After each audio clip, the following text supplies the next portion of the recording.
অবৈধ অস্ত্র উদ্ধার, মাদক সন্ত্রাস বিরোধী অভিযান অর্থাৎ যৌথ অভিযান কিন্তু শুরু হয়েছে 4 সেপ্টেম্বর থেকে। আপনারা জানেন যে আজকে কিন্তু আমি যখন ভিডিওটি করছি 4 সেপ্টেম্বরের কিন্তু শেষ মুহূর্ত অর্থাৎ 5 সেপ্টেম্বর কিন্তু শুরু হয়েছে। তো এই অবস্থায় আসলে ঢাকা শহরের পরিস্থিতি কি, এই যৌথ অভিযান মুহূর্তে আসলে ঢাকার রাস্তাঘাটের অবস্থা কি সেটি আপনাদেরকে দেখানোর চেষ্টা করছি। আমি এই মুহূর্তে আছি একদমই কারওয়ান বাজার যে চত্বরটি রয়েছে সেই চত্বরে। তো ভিউয়ার্স, আপনারা যেটি আমি লক্ষ্য করেছি যে গত 2 দিন ধরে অর্থাৎ 3 সেপ্টেম্বর থেকে 4 সেপ্টেম্বর পর্যন্ত কিন্তু ঢাকা শহরে প্রচুর যানজট। তো এটির একটি মূল কারণ হিসাবে আমার যেটি মনে হয় সেটি হচ্ছে যে সারা দেশে কোটা সংস্কার আন্দোলনকে ঘিরে এবং গণ অভ্যুত্থানের পরে কিন্তু আমরা দেখেছিলাম যে যেটি হচ্ছে যে বাংলাদেশ পুলিশ আসলে এই আন্দোলন এবং গণ অভ্যুত্থানের পরে কিন্তু তারা কর্মবিরতিতে চলে যায়। তো সেই প্রেক্ষাপটে কিন্তু আইন শৃঙ্খলা পরিস্থিতি অনেকটাই একটু যেটি বিশেষ করে বলবো পুলিশ যে আইনি পরিস্থিতি কিংবা ট্রাফিক পুলিশ সব কিছুরই একটু অবনতি হয়েছে।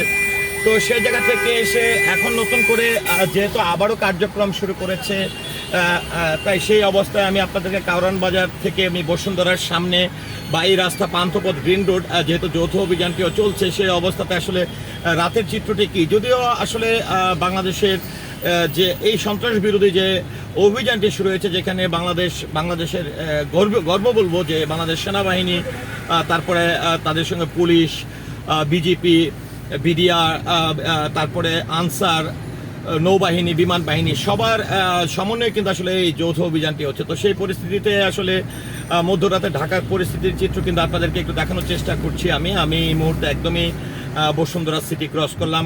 বসুন্ধরা সিটি ক্রস করে একদম আপনাদেরকে আমি নিয়ে যাচ্ছি গ্রিন রুট, তারপরে হচ্ছে পান্থপথ, এই সকল জায়গাগুলোতে। তো আমরা জানি যে এই রাস্তার বরাবরই আসলে কারওয়ান বাজার থেকে যদি আপনারা যান তাহলে কিন্তু ধানমন্ডি 32 নম্বরের দিকে যেতে পারবেন। তো সেই রাস্তাটির পরিস্থিতি কি বা আইন শৃঙ্খলা পরিস্থিতি কি, সেটি আসলে অবশ্যই সকলের একটা দৃষ্টি কিন্তু এখানে রয়েছে।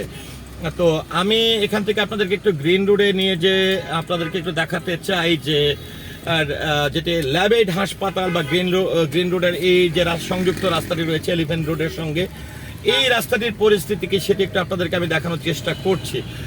যদিও আইন শৃঙ্খলা বাহিনী কারো আসলে আমার একটা চোখে পড়েনি, তবে একটি কথা বলতে পারি, যেরকমটা গণ অভ্যুত্থান বা সরকার পতনের পর যেরকম 2 দিন 3 দিন খুবই বেহাল অবস্থায় ছিল, এখানে ডাকাতি ওখানে ডাকাতি, তো এটি আসলে 1 থেকে 2 দিনের মধ্যে কিন্তু বাংলাদেশ আইন শৃঙ্খলা বাহিনী কিন্তু সেটাকে পুরোপুরিভাবে নিয়ন্ত্রণে নিয়ে এসেছে এবং আমরা দেখছি যে সক্রিয়ভাবে কিন্তু আইন শৃঙ্খলা বাহিনী কাজ করছেন আইন শৃঙ্খলা পরিস্থিতি নিয়ন্ত্রণের জন্য। তো আমরা এই যৌথ বাহিনী অভিযানের সেই মুহূর্তে আসলে যেহেতু এখন অন্তর্বর্তীকালীন সরকার গঠিত হয়েছে, অন্তর্বর্তীকালীন সরকার গঠনের পরে আসলে এই যে একটি অভিযান শুরু হয়েছে 4 সেপ্টেম্বর থেকে, অর্থাৎ এটি 3 তারিখের পরে রাত 12টার পরে কিন্তু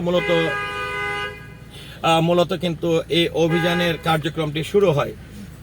আরেকটা বিষয় যেটি হচ্ছে যে আসলে যৌথ বাহিনীর, আপনারা আমার চ্যানেলটিতে দেখেছেন যে আমি কিন্তু প্রতিনিয়ত এই কার্যক্রমকে সাধুবাদ জানিয়ে যে কন্টেন্টগুলো তৈরি করেছি, সেখানে কিন্তু আপনারা দেখেছেন যে এই পরিস্থিতিতে অর্থাৎ এই কোটা সংস্কার আন্দোলন এবং পরবর্তীতে গণ অভ্যুত্থানের পরে থানা বাংলাদেশের বিভিন্ন থানা জ্বালিয়ে দেওয়া, পুড়িয়ে দেওয়া কিংবা অস্ত্র ছিনতাই বা লুটপাট বা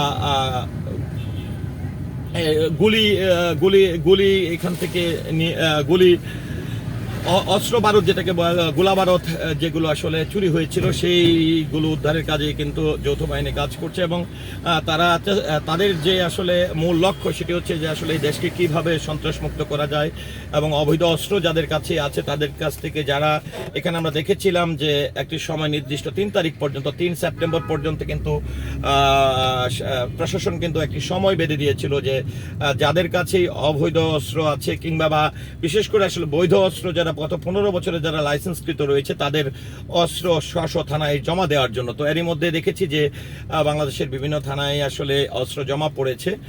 তো সেক্ষেত্রে আসলে আবার এখানে আমরা দেখেছি যে যিনি স্বরাষ্ট্র উপদেষ্টা রয়েছেন তিনিও কিন্তু আসলে আইন শৃঙ্খলা পরিস্থিতি এবং এই সন্ত্রাসমুক্ত দেশ গড়ার লক্ষ্যে, মাদকমুক্ত সন্ত্রাসমুক্ত দেশ গড়ার লক্ষ্যে কিন্তু তিনিও কিন্তু অঙ্গীকারবদ্ধ হয়ে এই যৌথ বাহিনীকে তিনি সমষ্টিগতভাবে নিয়ে কাজ করছেন। তো সেই জায়গা থেকে অবশ্যই আমরা আলোর মুখ দেখছি এবং আশাবাদী যে অবশ্যই দেশের একটি পরিবর্তন আসবে, নতুন করে এই দেশ স্বাধীন হয়েছে এবং এই স্বাধীন রাষ্ট্রে সবকিছু নৈরাজ্যমুক্ত, সন্ত্রাসমুক্ত, চাঁদাবাজি মুক্ত, অবৈধ অস্ত্রধারী মুক্ত হবে, এটাই কিন্তু আমরা সাধারণ জনগণ কিন্তু প্রত্যাশা করি। তো ভিউয়ার্স, আমি কিন্তু আপনাদেরকে ধানমন্ডির আসলে বিভিন্ন রাস্তার এইটি হচ্ছে ধানমন্ডি 5 নম্বরের রাস্তা, তো সেটি আমি একটু আপনাদেরকে একটু দেখানোর চেষ্টা করছি সার্বিক অবস্থা আসলে কি। তো এখান থেকে আমরা আপনাদেরকে এই যে সামনে যে রাস্তাটি, এই রাস্তাটি হচ্ছে ধানমন্ডি 32 নাম্বার থেকে এসে যেটি এলিফ্যান্ট রোড কিংবা যদি শাহবাগ বলি সেই দিকে আসলে এই রাস্তাটি চলে গেছে। তো এখান থেকে সোজা যাওয়ার পরেই কিন্তু আমরা পাবো যেটি হচ্ছে ধানমন্ডি থানা। তো আমি কিন্তু থানার বরাবরই আছি, আমি একটু থানার সামনের পরিস্থিতি দেখতে চাই এবং আপনাদের সামনে তুলে ধরতে চাই যে আসলে আইন শৃঙ্খলা বাহিনীর বর্তমান অবস্থাটি কি। ধানমন্ডি থানা অত্যন্ত গুরুত্বপূর্ণ একটি থানা এবং ভিআইপি এলাকা।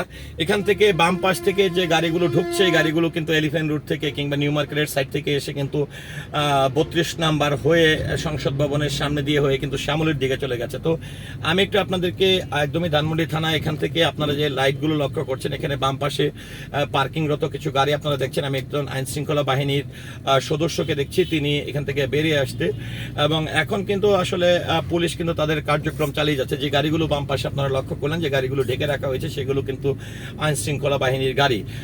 তো ধানমন্ডি এলাকার পরিস্থিতি কি, যেখানে যৌথ অভিযান চলছে, ঢাকার পরিস্থিতি কি, সবকিছু মিলিয়ে আসলে সারা দেশের মানুষের কিন্তু আলাদা একটি দৃষ্টি রয়েছে। আমার এই মুহূর্তে বাংলাদেশ পুলিশের একটি টহলরত গাড়ি কিন্তু আমার ঠিক সামনে দিয়ে গেল। তো আমি এখান থেকে আপনাদেরকে একটু নিয়ে যেতে চাই যে ঢাকা সিটি কলেজ যে রুটটি রয়েছে, অর্থাৎ বিজিপি যে হেডকোয়ার্টারটি রয়েছে, যেটাকে রাইফেল স্কোয়ার বলে, রাইফেল স্কোয়ারের দিক দিয়ে আপনাদেরকে একটু কলাবাগানের দিকে আমি একটু নিয়ে যাব। তো আমি একটু আপনাদেরকে দেখানোর চেষ্টা করছি আসলে ঢাকার সার্বিক অবস্থাটি কি।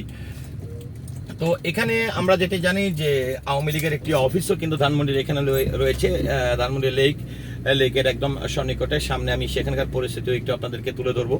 আমি কিন্তু আপনাদেরকে দেখাচ্ছি যে অনেকটাই আসলে মেইন রোডগুলোতে প্রচুর পরিমাণের গাড়ির চাপ রয়েছে, যদিও কিন্তু মেইন রোডে চাপ থাকলেও কিন্তু অলিগলির যে জায়গাগুলো রয়েছে সেই জায়গাগুলোতে তেমন একটা চাপ কিন্তু আমরা লক্ষ্য করছি না।